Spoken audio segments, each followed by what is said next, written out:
Hello, good morning. Muy buenos días de la Ciudad de México en la colonia de Condesa. Me llamo Megan Burns y let's see. Today I'm in the streets once again, out on a bike ride, and I thought I'd check in with my continuous line crew and do a little line warm up with you, right? Because I'm having kind of a bonkers morning. Are they ever not? I mean, it's not bonkers chaos in front of me.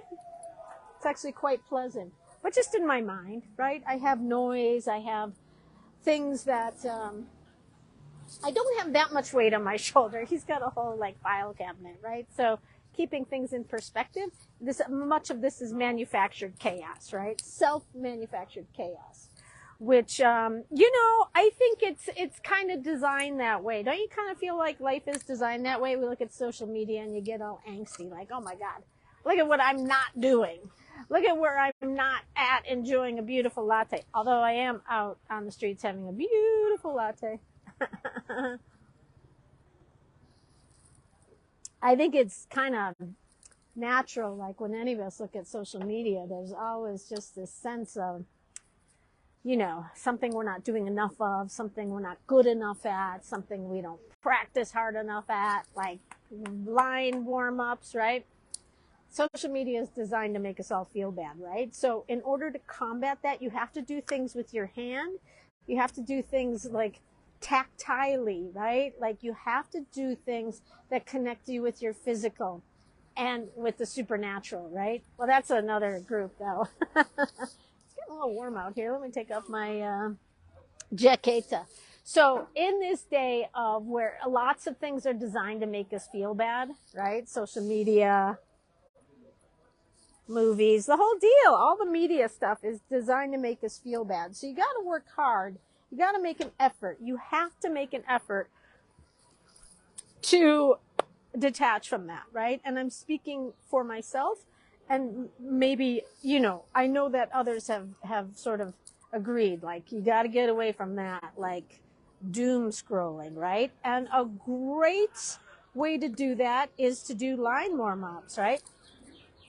Somebody's watching a soccer game and they just got to go.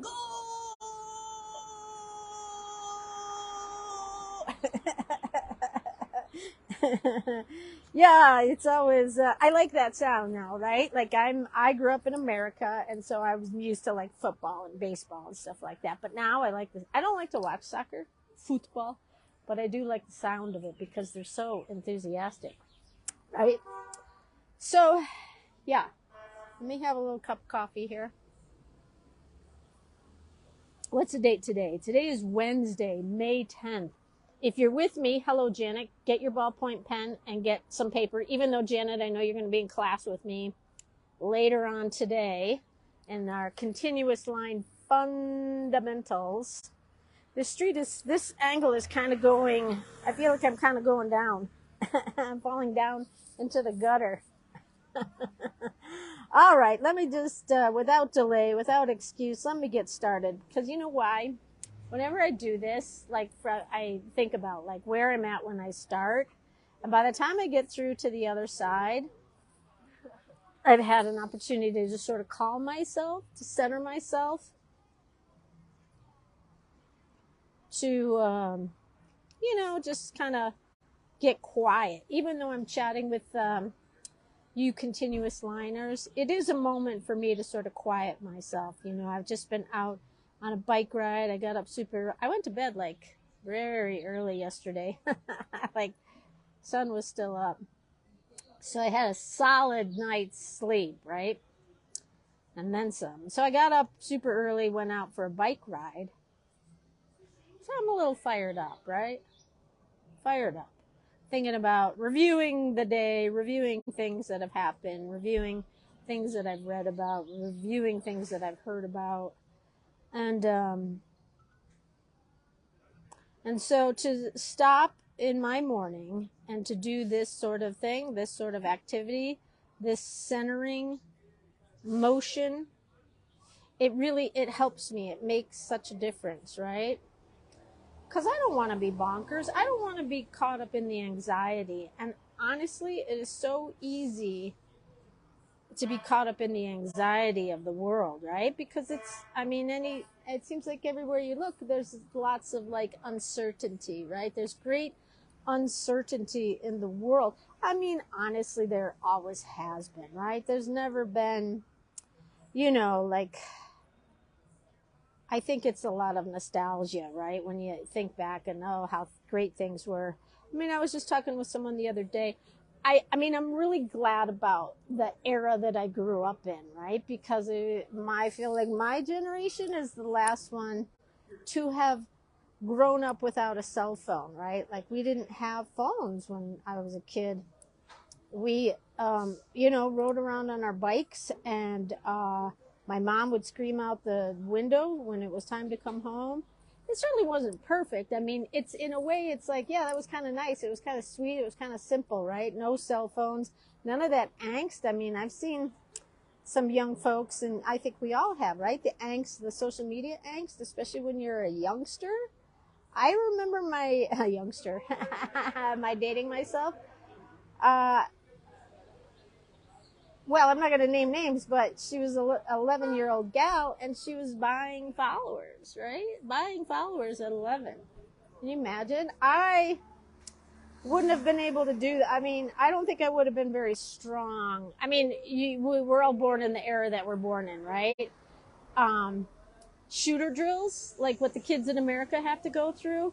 I remember I grew up in the Midwest, and when there was tornado drills, I was vomiting for 5 days. I was so distraught about the idea. And there were tornadoes, right? They were a real threat in the Midwest.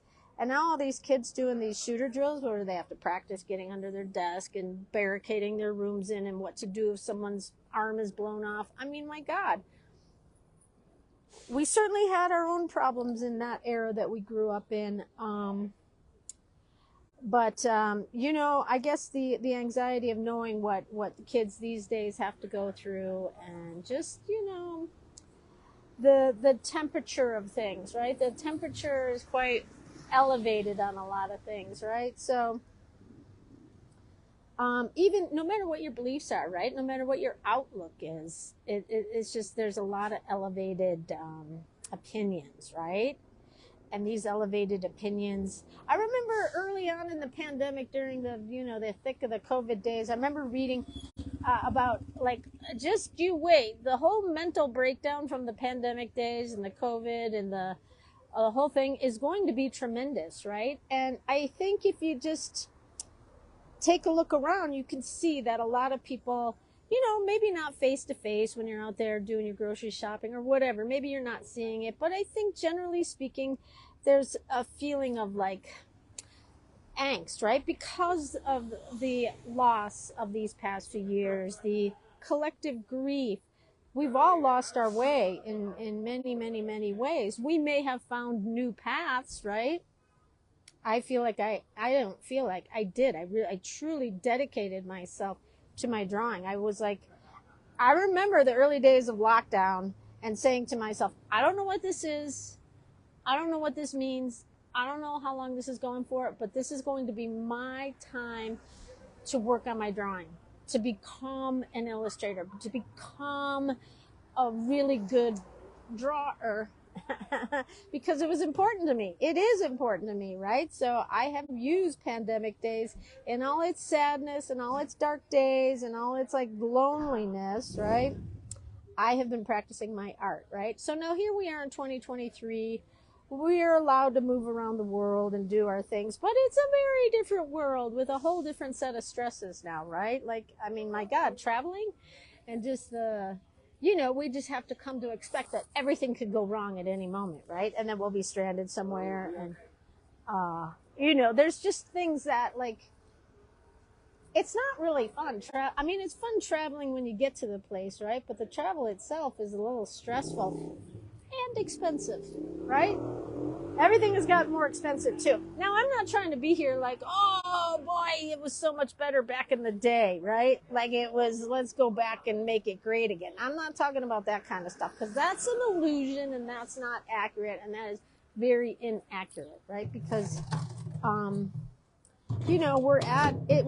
If you step back and look at it, it's a very exciting time to be alive, right? When we see how the politics are shifting, action that has to be taken over climate change, action that has to be taken for equality. I mean, that's still going to be a very ongoing battle, right? What I heard a very interesting, the fellows in Tennessee said, a dying mule kicks the hardest. And that's what we're kind of seeing, right? These dying mules kicking their hardest.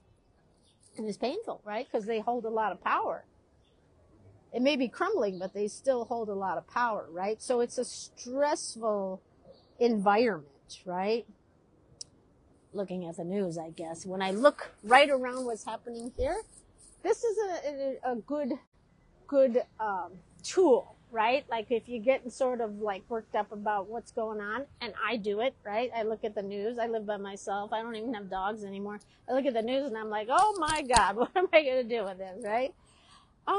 You kind of look around and you name things, right? Like here's a plant, there's a car, there's a tree, there's a car, there's a plant, here's my coffee, here's the pavement, there's a cafe, there's an orange sign, there's a green sign, there's a red door, there's a man in an orange coat, there's a dog, there's a woman walking a dog. If you start to name the things around you, in addition to drawing, it's a good way to just kind of like get present, right? Because a lot of this stuff in news and whatnot gets exaggerated to make us feel bad, right? So you got to connect with the earth in front of you, the earth that you're standing on. Where are your feet? Where's my butt? Where's my hand? Well, my hand should be on the paper drawing. Connecting to the page. Making lines, conditioning my arm and my hand and my eyes for a continuous line, because I enjoy drawing the continuous line. I enjoy drawing. I enjoy making art. I like to work on my drawing skills so I can become a better drawer. I know that's such an awkward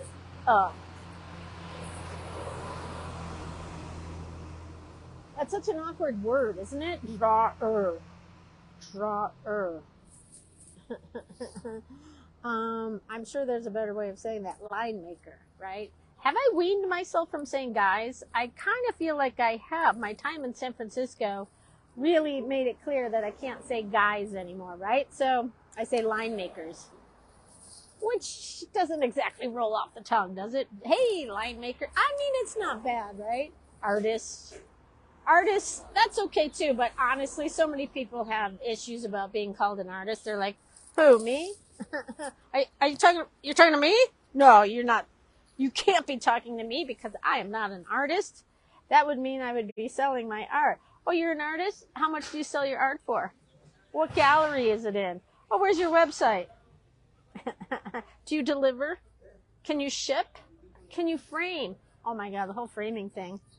Because my art sort of needs to be framed, I guess, right? The whole framing thing, I went out on my bike and went to all these frame shops because I would like to start moving some of my art, right? I went to all these frame shops and nothing is under $1 million for framing. So then I have to charge $2 million for my painting. And I'm not sure if any of you really want to pay $2 million for my paint. I mean, they're good. Let's not, let's be honest. My paintings are good. My paintings are good. This I know. But I feel like I have to find a better way of selling. Any artists there have any ideas on how to sell your art? Like a updated, I know there's the Printify and there's this Printly and all these like drop shipping printing places, right? For digital art. I know that. And I certainly am all over that, but I am looking at the the framing option. I need to know a woodworker. Anyways, I'm going off on a tangent there. So, artist, right? Are you an artist? I'm an artist, but I'll be honest. It took me a while to be able to embrace that because I didn't think I was, right? Like I had all the You know, like my mom was an artist, but she could never call herself that, right? Like she was of the belief that when she told me many times, we are stock people. We will have to work hard for everything. I remember as a kid when she said to me, we are stock people. And growing up in the Midwest, I was like, does that mean we're cows, right? Like I didn't understand what that meant and the way she was saying it, right? So maybe that's why I started why I started working with cows, right? I've always been drawn to cows. We are stock people. We will have to work hard for everything. And she did. She worked hard for everything and worked very hard, right? And she worked hard to like have the comforts that she wanted in life, and she did. But man, she worked really hard. And she, in her last few years, she got to do her art, which was quilt making. But as a child, she used to paint things, plaster. She would paint plaster character like Frankenstein and vampires and Cinderella. All these creatures would be around the house, and I loved it. Some were scary though, right? And she was very good at painting, but she would never call herself an artist because she was just doing it to make some money. She was just trying to, you know, get us through. It was basically my mom carried as many women do. No disrespect to men, but she raised us and she fed us and the whole deal, right? So she was always working, always hustling, right? So she didn't believe that she could call herself an artist because she worked at the post office, she worked at the high school, she worked at a liquor store. I mean, she was doing whatever she could. She worked in a nursery, she did wallpapering, she was like all over it, right? But she couldn't call herself an artist because that's not what she did, right? Like she didn't feel like she had permission, right? And that's such a big thing. I mean, I think it's changing a little bit, but I feel like a lot of people feel like they don't have permission to call themselves an artist because, you know, they're not selling their art, they're not in a craft fair, they're not teaching their art, whatever, fill in the blank, right? I think it's really just, I mean, I had my own challenge with it, right? Like, can I call myself an artist? Well, now I can, because it's what I do. It is literally what I do, what makes me happy. I'm trying to make a career out of it, trying to have it support me. Not easy at all, because there's still, I think, this sense of like, well, what do you do to support? Oh, your art's very cute art. What do you do to support yourself? Some days I can answer that question, and other days I cannot, because it's a work in progress, right? Like workshops are a good way, and I'm working on some new workshop agendas that will take me out of Mexico, and I'm very excited about that. Then you look at what's happening in the world, and I'm like, oh, is it safe to travel? Yeah. I mean, honestly, I look at Paris, right? Like, the streets are on fire, garbage is burning, cars are turned over, they're protesting that they have to work. We all have to work till we drop dead, mostly, right? So, but people still are going to France because it's part of the charm, right? It's part of the charm. Les Mis, right? Sit in the streets of Paris and watch it burn while you're having a canard confit. I know there's a better way to say it. How do you say that? Canard à la confit. I can't remember. My French is totally evaporated. But people are not stopping going to Europe because there's fighting in the streets. I mean, there's one incident here in Mexico and everyone cancels everything.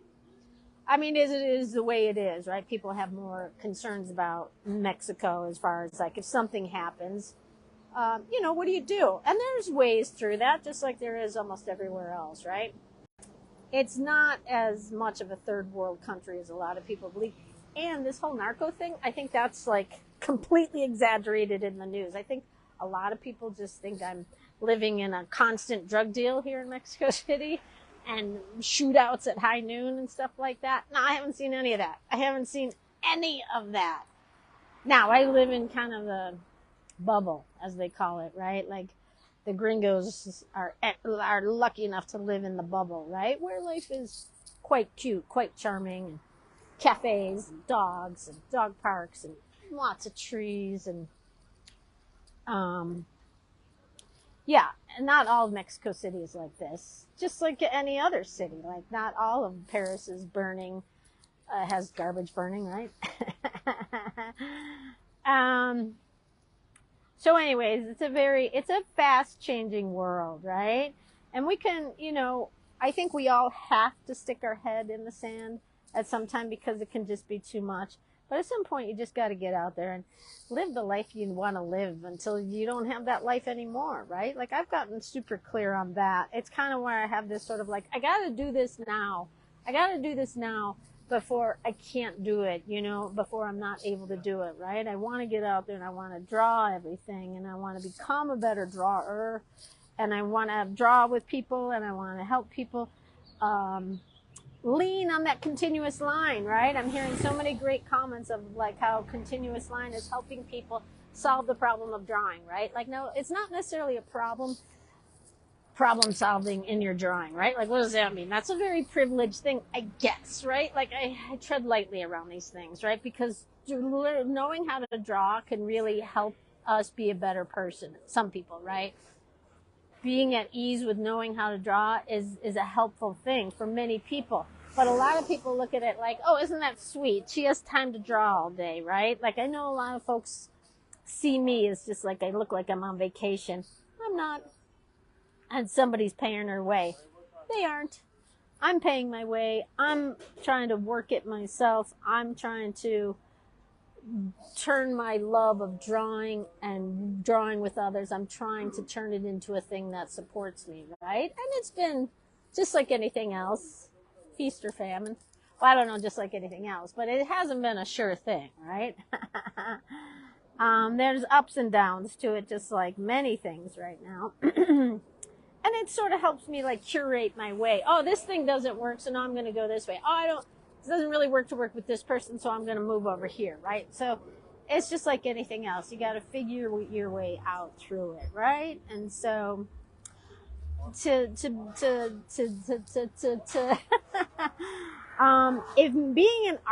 doing artly acts makes you feel better, how about that? Artly acts. If doing artly acts, this is an artly act. If it makes you feel better, do it.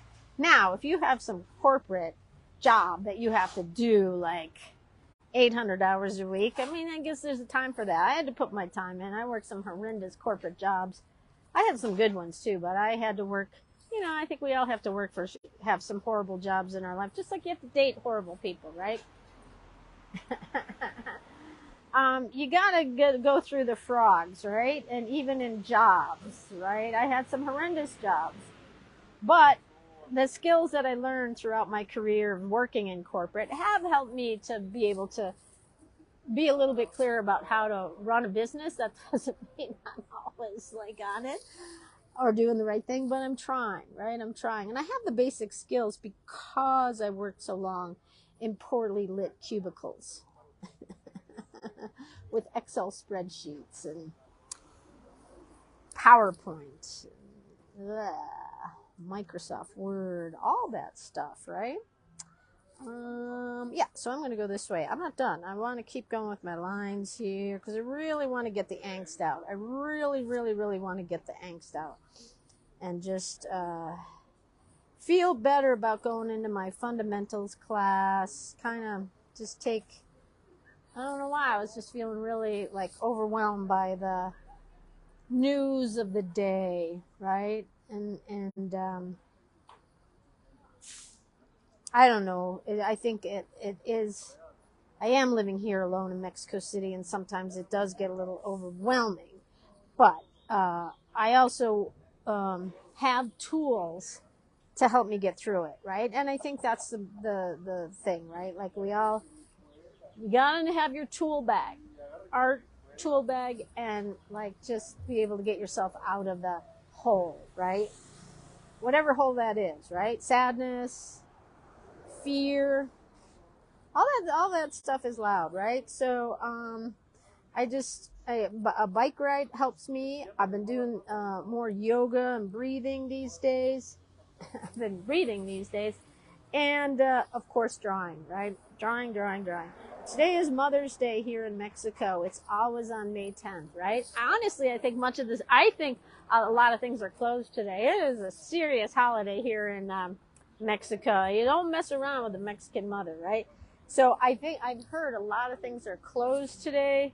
I don't know about banks, but a lot of things are closed. All the government buildings are, right? So that's kind of serious.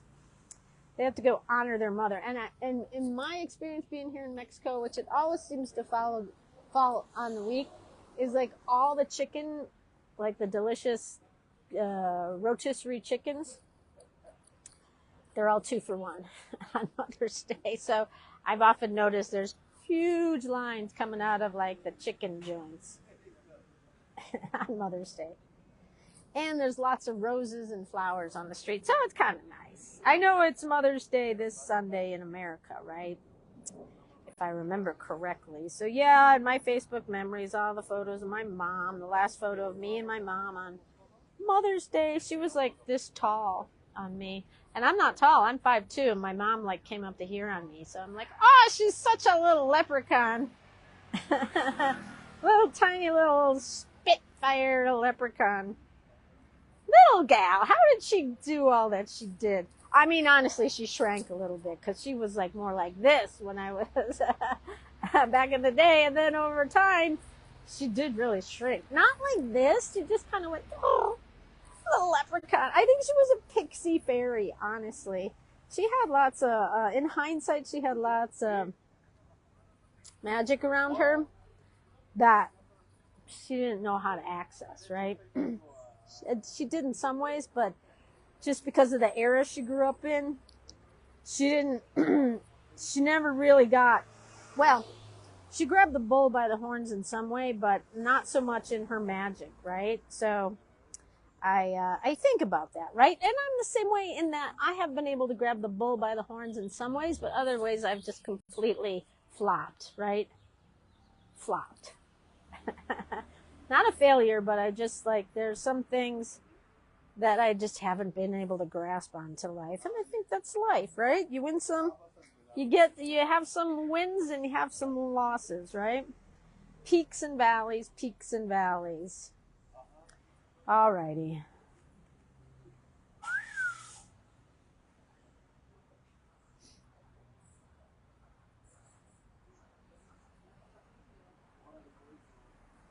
All right, finishing big with a heart.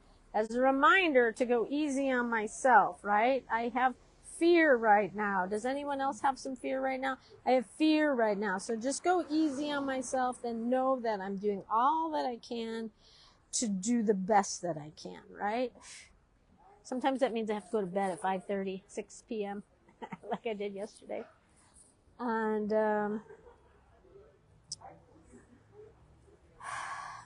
then go easy on others, right? Let me see here. Wah, wah, wah. Go easy on others. Everyone is struggling with something these days, right? Everyone, every single one of us. It may not be visible. People may not talk about it. But there's always something, right? Like we're all just trying to find our way and do the best we can with what we have, right? So finish big with a heart. Go easy on yourself. Go easy on yourself, Meeg. Go easy on others. Alrighty, there we go. Double heart. Double heart. Okay, everyone. Well, have a great day. It is Wednesday, May 10th. Let me have a little sip of my coffee here. Let me put my thingamadoohicker up a little bit so you can see. I'm at the Boycott Cafe. It's very close to my house. My house is just on the other side. We probably have 12 cafes right out my door. I mean, it's really amazing. I love it. I wish I had dogs, though, because that's hard not to. I miss my dog time. I think that's why I go to bed so early, is I don't have dogs. So I'm like, well, might as well just shut this thing down. I have some trips planned this year, 2 trips. I'm going to Chicago, I'm going to Ireland, and I've told myself when I get back, I am allowed to look for a dog. Because I need a dog, right? Anyways, everyone. Have a great day. I'll see some of you in the fundamentals class on Zoom in about an hour. And I'm just going to hop over this building as soon as I finish my coffee, and then I'll be home. See how easy that is? All right. Have a great day. We'll see y'all next time. Do your lines. Do your lines. Get the noise out. Get the noise out. Peace. Go easy on yourself. Bye.